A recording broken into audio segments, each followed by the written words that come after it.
بسم اللہ الرحمن الرحیم۔ الصلاۃ والسلام علیکہ یا رسول اللہ صلی اللہ علیہ وآلہ وسلم۔ السلام علیکم۔ درود شریف کی برکت۔ حضرت ابن مسعود رضی اللہ عنہ سے روایت ہے، رسول اللہ صلی اللہ علیہ وآلہ وسلم نے ارشاد فرمایا، قیامت کے دن لوگوں میں سب سے زیادہ مجھ سے قریب وہ ہوگا جو درود پڑھنے والا ہوگا۔ اس سے زیادہ کیا نعمت مثال محبت ہوگی، بے مثال اعزاز اور عجیب و انعام و اکرام جس کا نہ کانوں نے سنا ہوگا اور نہ آنکھوں نے دیکھا ہوگا۔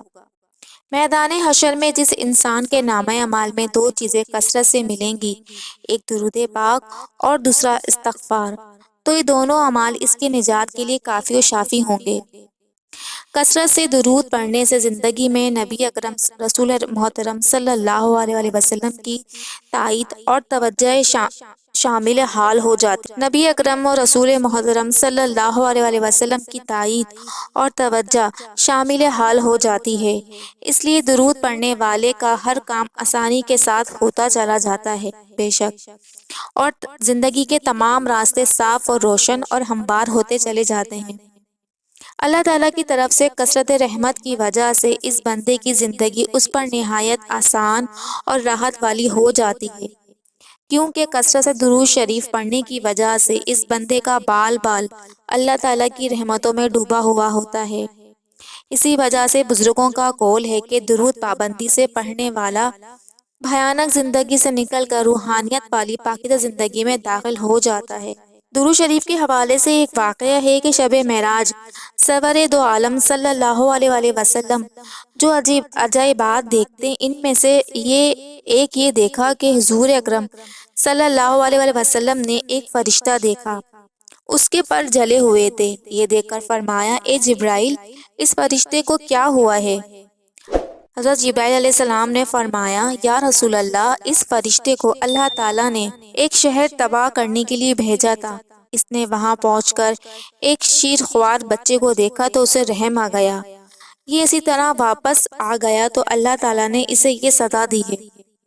یہ سن کر حبیب خدا صلی اللہ علیہ وآلہ وسلم نے فرمایا، جبرائیل، کیا اس کی توبہ قبول ہو سکتی ہے؟ جبرائیل علیہ السلام نے عرض کی، قرآن پاک میں موجود ہے، ترجمہ یعنی جو توبہ کرے میں اسے بخش دیتا ہوں۔ یہ سن کر سید دو عالم صلی اللہ علیہ وآلہ وسلم نے دربار الہی میں عرض کی کہ یا اللہ، اس پر رحمت فرما، اس کی توبہ قبول فرما۔ اللہ تعالیٰ نے فرمایا، اس کی توبہ یہ ہے کہ آپ صلی اللہ علیہ وآلہ وسلم پر 10 بار درود پاک پڑھے۔ آپ صلی اللہ علیہ وسلم نے اس فرشتے کو حکم سنایا تو اس نے 10 بار درود پاک پڑھا۔ اللہ تعالیٰ نے اس کے پر اور بال واپس عطا فرمائے اور وہ اوپر کو اڑ گیا، اور ملائکہ میں یہ شور برپا ہو گیا کہ اللہ تعالیٰ نے درود پاک کی برکت سے یعنی اپنی مخلوق پر رحم فرمایا۔ تو دوستو، ہمیں چاہیے کہ ہم کثرت سے درود پاک صلی اللہ علیہ وآلہ وسلم کو پڑھنے کی عادت اپنا لیں۔ مجھے اور آپ سب کو اللہ پاک کثرت کے ساتھ درود پاک رحمت پڑھنے کی توفیق عطا فرمائے، آمین ثم آمین۔ اس ویڈیو کو لائک، سبسکرائب اور شیئر ضرور کیجیے گا۔